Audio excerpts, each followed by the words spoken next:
এই দাঁড়াও, ভিডিওটা স্কিপ করো না। আজকে তোমাদের জন্য KFC style chicken full details এই রেসিপিটা কিন্তু তোমাদের সাথে শেয়ার করেছি। বাড়িতে অবশ্যই ট্রাই করবে, দুর্দান্ত খেতে লাগে। তো চলো এবার ভিডিওটা শুরু করা যাক। প্রথমে চিকেনটাকে খুব ভালো করে ধুয়ে নিয়েছি। এখানে 1 কেজি চিকেন রয়েছে, উইংসের পিস রয়েছে আর কয়েকটা বডি পিস রয়েছে, যেহেতু পুরোটা উইংসের পিস পাইনি। তো ফার্স্টে আমি নুন দিয়ে দিচ্ছি পরিমাণ মতো। এরপর তোমাদের যা যা অ্যাড করছি প্রত্যেকটাই ভিডিওতে রয়েছে, তা আমি বলে দিচ্ছি। এরপর একটুখানি চিনি অ্যাড করলাম, কারণ নুন চিনি দুটোই দিলে টেস্টটা একটু অন্যরকম হয়। তোমরা চাইনিজ চিনি থাকলেও দিতে পারো, যেটাকে আজিনামোটো বলে। এরপর দিয়ে দিয়েছি একটু গোলমরিচের গুঁড়ো। এটা তোমরা তোমাদের টেস্ট মতো দেবে, আমার যতটা ঠিক মনে হয়েছে আমি দিয়েছি। এরপর অ্যাড করেছি, ডমিনোজে পিৎজা খেতাম তো অনেক চিলি ফ্লেক্স অরিগানো রয়ে গেছে, তো সেখান থেকে 2টো চিলি ফ্লেক্স দিয়ে দিলাম। এটা যদি তোমাদের কাছে না থাকে তোমরা বাইরে কিনে নিতে পারো, বা এটার জায়গাতে রেড চিলি যে পাউডারটা হয় তোমরা কিন্তু সেটাও দিতে পারো। এরপর অরিগানো দিয়ে দিচ্ছি। অরিগানো দিলে ফ্লেভারটা একটু অন্যরকম হয় আর খেতে কিন্তু ভীষণ ভীষণ ভালো লাগে। তো আমি অরিগানোটা কেটে দিয়ে দিলাম পরিমাণ মতো। তোমরা কিন্তু পরিমাণটা বুঝে দেবে, ঠিক আছে? সেটা আমি কিন্তু ভিডিওতে বলিনি। এরপর দিয়ে দিচ্ছি আদা রসুন লঙ্কার পেস্ট একটুখানি, এর মধ্যে কিন্তু কোনো পেঁয়াজ পেস্ট নেই। আর এটা হচ্ছে কাশ্মীরি লঙ্কার গুঁড়ো, এটা একটু কালারের জন্য দিতে হয়, তো একটুখানি অ্যাড করে নিলাম কাশ্মীরি লঙ্কার গুঁড়ো। এরপর অ্যাড করব ভিনিগার। দেখো তোমাদের কাছে যেই ভিনিগারটা রয়েছে দিতে পারো পরিমাণ মতো। আমি এখানে 1 থেকে 1.5 চিপি মতো এখানে ভিনিগার দিয়ে দিয়েছি। এরপর দিচ্ছি সয়া সস, এটাও এই ঢাকনার 1.5 ঢাকনা মতো দিয়েছি, পরিমাণটা বুঝে তোমরা দেবে।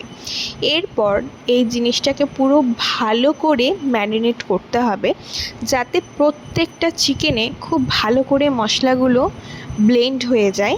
ভালো করে মিশিয়ে নেওয়ার পর একটা কিছু ঢাকা দেবে, সেটা তোমাদের র্যাপিং পেপার থাকলেও দিতে পারো। আমার ছিল কিন্তু আমি তাড়াহুড়োতে দিইনি, কারণ আমাকে স্যালনে যেতে হতো। তো দেখো আমি সব ম্যারিনেট করে ফ্রিজের মধ্যে রেখে দিলাম 2 ঘন্টা 3 ঘন্টা 4 ঘন্টা 6 ঘন্টা যতক্ষণ ইচ্ছে রাখতে পারো। আমি সকালে ম্যারিনেট করে সেই ইভিনিংয়ে 6টা থেকে 8টার মধ্যে বানাই, সবাই যখন একসাথে বসি তখন ফ্রাইটা করি। এরপর দেখো কোটিংটার জন্য আমি এখানে ময়দা নিয়ে নিলাম। ময়দাতে ওই সেম ডমিনোজের অরিগানোটা ছিল সেটা অ্যাড করে নিচ্ছি। এরপর চিলি ফ্লেক্সও দিতে হবে এখানে, কারণ ময়দার মধ্যে না হলে ফ্লেভার না থাকলেও খারাপ লাগে খেতে, তো যেটা আমি কোনোদিনই শুধু ময়দা দিয়ে করিনি। আর পরিমাণ মতো নুনটা দেবে। তো এই পরিমাণগুলো খুব একটা আমি বলতে পারি না, আমি দেখলে দিতে পারি, ওই জন্য আমি আমার মতো দিয়ে দিয়েছি। তোমরা তোমাদের পরিমাণটা বুঝে অ্যাড করো। দেখো এরপর আমি ভালো করে জিনিসটাকে মিশিয়ে নিচ্ছি। এরপর ব্যাপারটা বোঝো, একটুখানি বরফ, জলের মধ্যে বরফ দিয়েছি, মানে একদম চিল ঠান্ডা রয়েছে। চিকেনের টুকরোগুলো দিয়ে দিলাম দেখো ময়দার মধ্যে, ভালো করে চেপে চেপে কোটিংটাকে করছি। ভালো করে চাপতে হবে, ঠিক আছে? আলগাভাবে নয়। ভিডিওতে যেইভাবে করছি সেইভাবেই কিন্তু করবে। আজকে তোমাদের জন্য আমি ফুল ডিটেলসে ভিডিও এনেছি, না হলে বুঝতে পারতে না ভয়েসে বললে। তো দেখো ভালো করে চেপে নিয়েছি। এরপর এই জলের মধ্যে দিয়ে দিচ্ছি প্রত্যেকটা চিকেন। এই জলের মধ্যে দিয়ে যেই ভিজে যাবে, ভেজার পর তুলে নেবে আবার সেম ময়দাতে। তো আমি 2টো থালাতে ময়দাটা এই কারণেই করেছি, ক্র্যাম্পসটা যখন তৈরি হয় না পুরো লেগে যায় ময়দাগুলো, এই জন্যই। তো তুলে আমি ওই ক্র্যাম্পসটা তৈরি করার জন্য দিয়ে দিচ্ছি আবার ময়দার মধ্যে। আবার চেপে চেপে কোটিং করছি, মানে কটা কোটিং হলো? 2টো কোটিং হলো। ফার্স্টে একটা কোটিং করেছি, তারপর ঠান্ডা জলে দিলাম, দেন আবার দেখো চেপে চেপে কোটিং করছি। এটা তোমাদের ক্লোজে দেখাচ্ছে। আর আমার হাতের মধ্যে দেখো ক্র্যাম্পস, যেহেতু ঠান্ডা জলটা আমার হাতেও লেগেছিলো, তো ক্র্যাম্পসগুলো আমার হাতের মধ্যেও লেগে রয়েছে। তো এটাকে প্লিজ একটু ইগনোর করো, কারণ বারবার হাত ধুয়ে করাটা সম্ভব নয় ভিডিও। তো আমাকে আমার মা হেল্প করে দিয়েছে তাই। আর চাপও আছে, পুজোর টাইম বুঝতেই পারছো, তাও তোমাদের জন্য আমি ভিডিওটা নিয়ে আসলাম। তো দেখো ক্র্যাম্পসটা কত ভালোভাবে গায়ের মধ্যে তৈরি হয়ে গেছে চিকেনে। এরকমভাবে উইংসগুলো করার পর চিকেন যে পপকর্ন বলে, যেটা তোমরা হয়তো ওই বড় বড় ব্র্যান্ডেই দেখতে পাবে, এই যে এই পিসগুলো দিয়ে চিকেন পপকর্ন হয়। আমার এখানে অনেক বড় বড় পিস ছিল, ওরা আরেকটু ছোটো ছোটো পিস করে। তো এখানে আবার সেমভাবে কোটিং করব। ফার্স্টে ময়দার কোটিং দিয়ে নেব, তারপর ঠান্ডা জলে দেব, ঠান্ডা জলে দেওয়ার পর আবার তুলে নেব।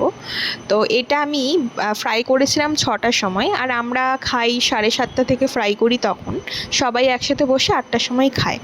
তো এটা হচ্ছে আমার স্যালনের দুজন যে সখী থাকে, মানে যারা না থাকলে হয়তো আমার পুজোতে অনেকটাই চাপ হতো।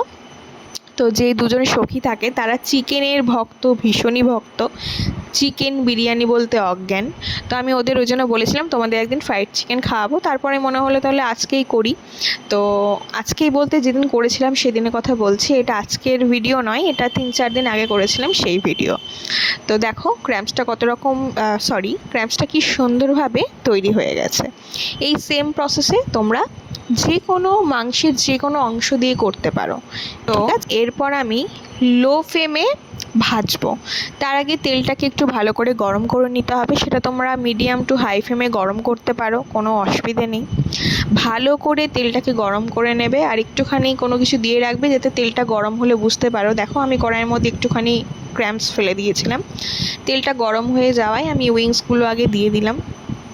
তো এই উইংসগুলো আগে ভেজে নিয়েছি, এটা হয়ে গেলে দেন তুলে সেকেন্ড রাউন্ডে আবার ওই পপকর্নগুলোকে করেছি। আর এইটা খেয়ে আমার দুই সখীর কেমন লেগেছে সেটাও কিন্তু তোমাদের সাথে শেয়ার করব। আমি বিয়ের আগে কিন্তু খুব একটা রান্না করতাম না, মাঝে সাঝে হয়তো চিকেন করেছি বা মাছ, মানে 2-1 বার।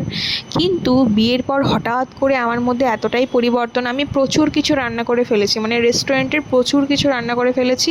যারা আমার হোয়াটসঅ্যাপে আছো জানো, বা ফেসবুকে যারা আছো তারাও হয়তো জানো। তো কেন করেছি, ফার্স্ট যখন রান্না করতাম খেতে কিন্তু সত্যি টেস্টি হতো, মানে নুন কম ঝাল বেশি এরকম কিন্তু আমার রান্নাতে কোনোদিনও হয়নি। তো আমার বর খুব নাম করতো, সেখান থেকে আমার ইন্টারেস্টটা আরও বেড়ে গিয়ে এমনই হয়েছে যে আমাকে কেউ কোনো রান্না বললে আমি সেটা খুব একটা দ্বিধাবোধ করি না করতে, আমার খুবই ভালো লাগে। শুধু এই মুহূর্তে আমি নিউ কিছু ট্রাই করতে পারছি না, স্যালনে এত চাপ যে নিউ কিছু রান্না করার জন্য যে এনার্জিটা লাগে, যে সময়টা লাগে, যেটা আমার কাছে একদম নেই। তোমরা হয়তো পুজোর পর আবার নিউ রেসিপিগুলো পাবে। তো চলো, উইংসটা হয়ে গেছে, এরপর আমি পপকর্নটা ভালো করে ফ্রাই করে নিয়েছি। দেখো কি সুন্দর, আমার মনে হচ্ছে এক্ষুনি খেয়ে ফেলি, কিন্তু এই মুহূর্তে তো আর আজকে বানাইনি, তাই খুব নিজের ভিডিও দেখে নিজেরই মনে হচ্ছে যেন খাই ব্যাপার। তো দেখো এইটার মধ্যে একটুখানি সস আর মিওনিস নিয়ে নিয়েছি, এটা তারপরে মিক্স করেছি, ওটা একসাথে মিক্স করে ফ্রাইড চিকেন লাগিয়ে খাবে, ভীষণ ভীষণ ভীষণ টেস্টি লাগে। তো এটা আমি ওদের জন্য প্যাক করে নিয়ে যাচ্ছি, কারণ ইভিনিং হয়ে গেছে। আমি ওদের বলেছিলাম যে 6:30-7টার মধ্যে যাবো তোমাদের, তোমরা কিন্তু খেয়ে বলবে যে কেমন লাগলো তোমাদের। কি গো, কেমন হয়েছে? দারুণ, থ্যাংক ইউ। ওরা খুব তৃপ্তি করে খেয়েছে, যেটা আমার খুবই ভালো লেগেছে। এরপর আমাদের চিকেনটা ফ্রাই করে নিয়েছি, ধীরে ধীরে অনেকটাই সময় লাগে। আমাদের জন্য ভিডিওটা এত চাপের মাঝেও শেয়ার করেছি। প্লিজ লাইক কমেন্ট দিও। টাটা।